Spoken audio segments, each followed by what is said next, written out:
Hello guys. So in this tutorial I want to show you interaction system made specifically for the top-down games. And to start with, we need to make a few changes inside the project settings. The first one, inside the collision, we should add the trace channel. I call this one interactable and default response is set to ignore. There. Next we need to go to rendering and look for stencil.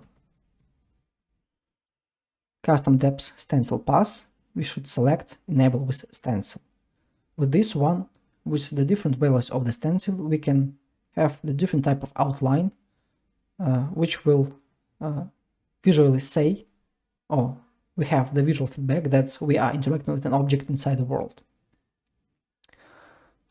Next, I use player character, but you may use player pawn, and the difference is only in the movement components and the way how you execute the logic. In both cases, default pawn, if I may say this, is only responsible for the inputs of actions, but all the actions with the interaction or the action component should happen inside the separate components, and they should store their logic separately from the player character.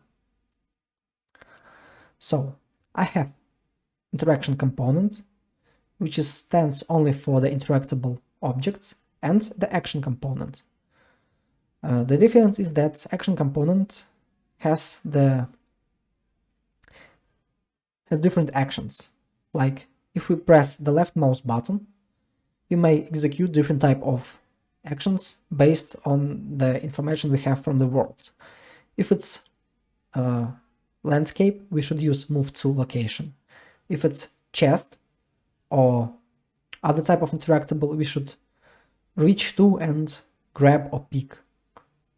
And if it's enemy, we should reach to and try to attack, and so on. So I also have enumeration. You may see it up here, where I define type of action that I need to have for my actions. For now I have move to actor, and try interact. We also need to implement the interface, because we're gonna somehow try to interact with an object in the world. And to simplify the interaction, interface is kind of a good way to make this one. With the interface, I have three functions: can interact, try interact, and stop interaction. Can and stop interaction is for visual feedback that once I hover my mouse over the object, I'll have the outline using my post process. And try interact will be called within if my character reach an object at specific location and at specific distance. If this distance and location met their requirements, I call this event. The logic is kind of simple behind the whole interaction system. We have the base class for an object, and all interactables, they should be children derived from this base class. Here inside the base class we store our visual feedback, our default or initial setup, and all the children should have the same function called, but the logic behind this will be different for each of them. So if it's light, then we should set intensity. If it's chest, we should use open chest. If it's door, open or close door, and so on. Even if it's NPC, we can have the simple integer counter with different phrases or choices. So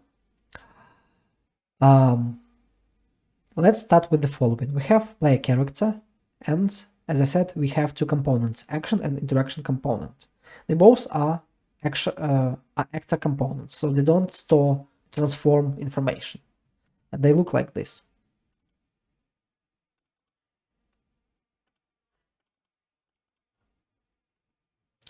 So action and interaction component.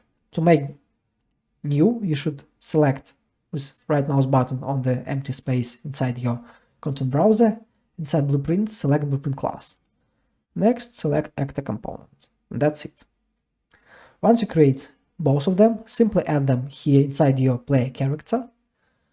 And let's start maybe with the interpretable base at this point, with the simple actor, the physical representation of an object in the world. By default, I don't have any static or skeletal mesh, because there are a few cases you might have static mesh or skeletal mesh, both of them, or maybe the complex one. Maybe you have the house, which is constructed over the few meshes. And that's why, like, in terms of the whole top-down ideology, if we hover our mouse over the whole object, only one particular mesh should be outlined as interactable. Like if you have the house, the door should be outlined, and so on. So for this one, on the event begin play, I have get components by tag, and component class is primitive component, which stores like the information for the skeletal and the static mesh together. Tag is interaction, and I use the first entrance of this array. So if I don't have any mesh with this tag, the whole interaction would be ruined. Next, I use set custom depth with render custom depth true, and I execute set collision response to channel. Channel is interactable, and new response is set to block. That means if I hover my mouse and I try to interact or try to trace over the particular channel, the block will return true and my interaction will fire. So also the class defaults or the class settings, sorry, we need to implement our interface. So we should add it here. Just simple search for the BPI, or in case I have one, interaction. Once you've done this, here on the left you may see the events from this interface. Here you need to implement them. Just look for instance, can interact, and you need to have event, not call functions.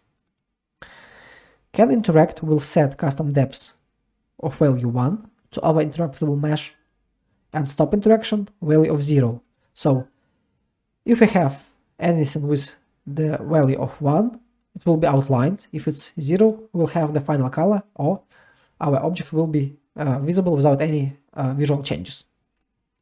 And we need to have try interact, but without any custom logic, because we will write them inside our children. That's how it is.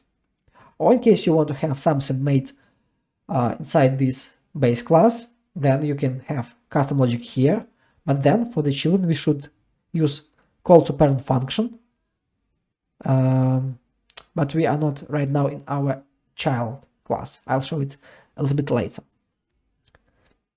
And that's how the interactable base is made. I also will show how to make everything work, just stay with me. Now let's talk about interaction component. Here you may see I have tick event and the function which is called find interactables. Also you may see that in class defaults my whole component ticks every 0.1 second. It's nearly the same as use the timer, but for this component I don't need to have timer, because once my character is destroyed, this component will also be destroyed, and I should find for interactables in case I want to have the visual feedback for outlining with some interval. So that's why I use tick here. And you may say, yep, we can have like on press, check for the collision. If it's the interactable object, then interact. Yep. But in terms to have the visual feedback, we should try to find them on the interval. And I may say that line traces for channels and so on are not, they actually doesn't cost nearly anything. People who say that it's kind of performance cost. Honestly, they are mistaken. It's all about how you make your logic, how you make your game, and so. Yep. So, find interactables. We use get hit under the cursor by channel. Channel is interactable, and this one is only executed from the player controller.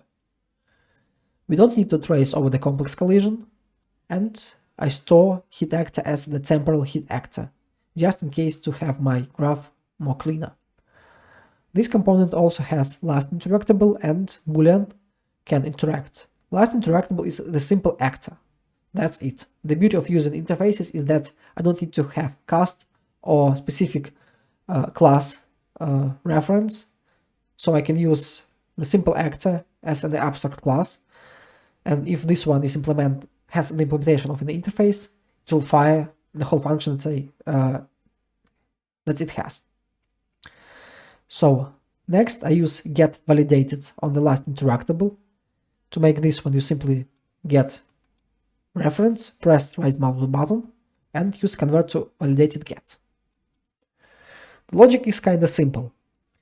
If it's the first actor I'm trying to interact, I don't have the previous reference, I simply mark it as I can interact and can interact to the BPI interface. To BPI interaction interface, yeah. Next, if I hover my mouse over an object and if it's the same one, I should continue interaction. But if it's not the same one, I should stop interacting with the previous and start interacting with the new one. To make this one happen, we need to check the following condition: whether our characters are the same and if I cannot interact. So it means the new entrance of an object going. If those conditions are true, we simply check the same one, but except of the can interact. If my actors are the same, I'm trying to interact with the same object. If they are not, I stop interacting with the previous one, and then is not valid here, will execute. Also, don't forget to set last interactable to null for this branch to happen.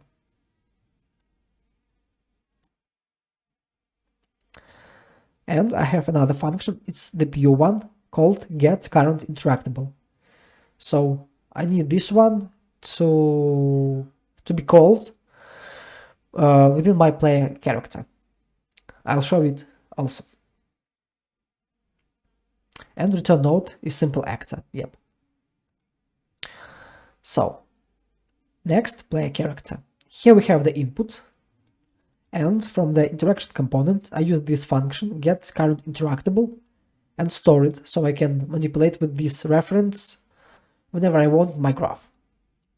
Then within this one is valid or not, I perform an action from my action component.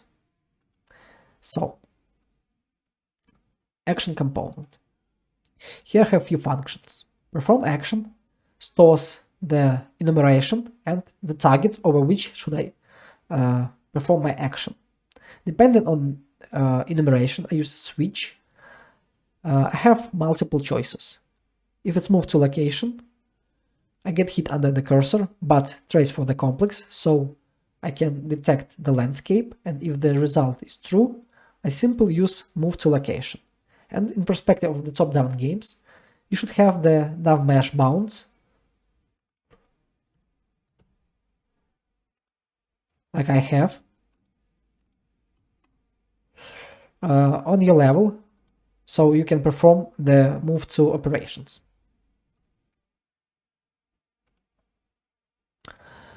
If it's moved to actor, I simply check get validated on the target actor that we have from perform action here, and simply use move to actor. And if it's try to interact, I use move to actor, and because this one event is called only once, but to check whether I can interact, I need to check whether I reach the specific distance between my character and my object. So to check this one, I should have the interval. So for this, I use timer. Inside the timer, I use try interact on reach, another function. It might be used not in this way, like this. Yep, but you may simply use try interact.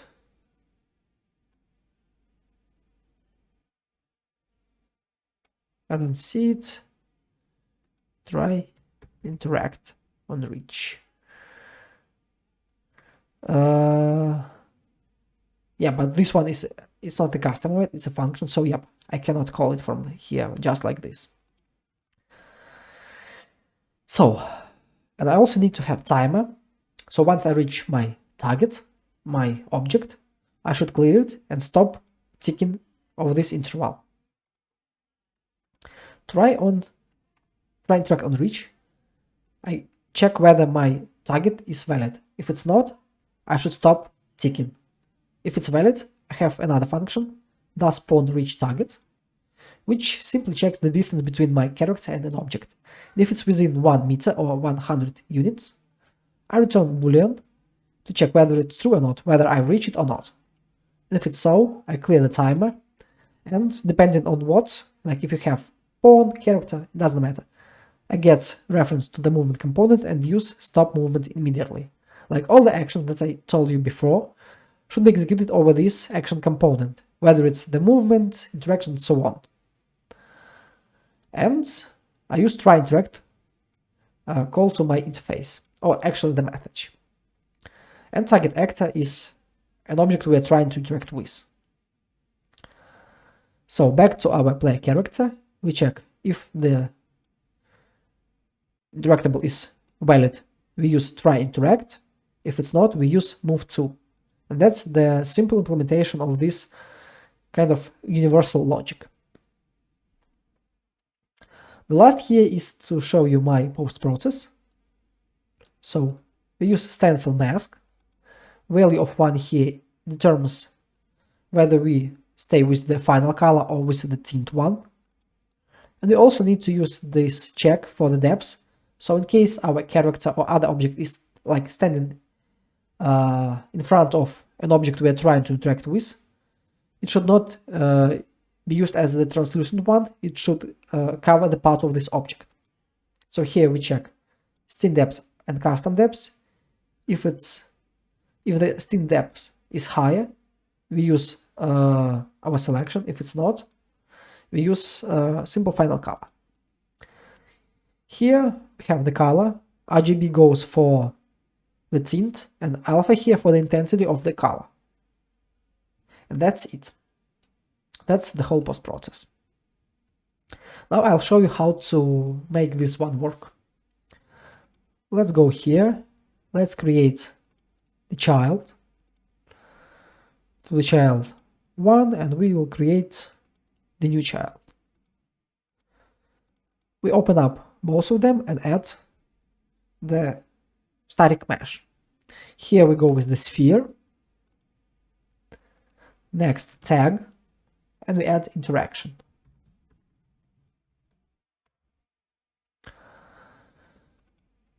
Inside our other, we'll add, let's say we'll add plane, and we'll also add another one to show you how it works, cube. Cube will be smaller, and it will appear up here. We also need to select cube, tag, and add interaction. Next, on the event graph,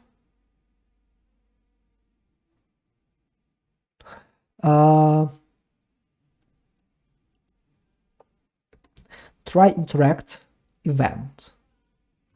Try interact event. We should call this one to perform our functionality. Here we go with print string. This one will be hello with this color, and we can implement the same one here, but with different text. Let's say bye and different color. It's just to show you that the functions are different because the result will be also different. Compile up here, compile up here. Now we can drag our newly created interactables to the scene and try to interact with them. So, as you can see, I press left mouse button and I move to location. Right? Right. Now if I hover my mouse over the interactables, you may see the outline. This object is not interactable, but those two are. And we have one mesh here, but two here. Only one, which can be interacted with, is tint. So once we press, we reach to our interactable when we saw the print by. Here we'll have, oh, this one has the collision. Let me just change this one to, because I cannot reach the distance. Let me set it to no collision, so I can reach closely to this object. And once I reach here, you may see the print hello, print by, print hello. So we have base class with different two actors, two children. They all have their own functionality, their own visual, and that's how this one works. And we have multiple choices over our left mouse button input, whether move to actor and interact, and so on. That's the basic for the top-down game, and I hope this one helped you. So, I'll share this project also via my Patreon. And as always, please subscribe to my channel, leave your feedback, press like button, share my tutorials, shout out for me if you can. I'm very thankful for all my patrons that support me. And as always, you can find the link under the description to this video. And see you soon, guys.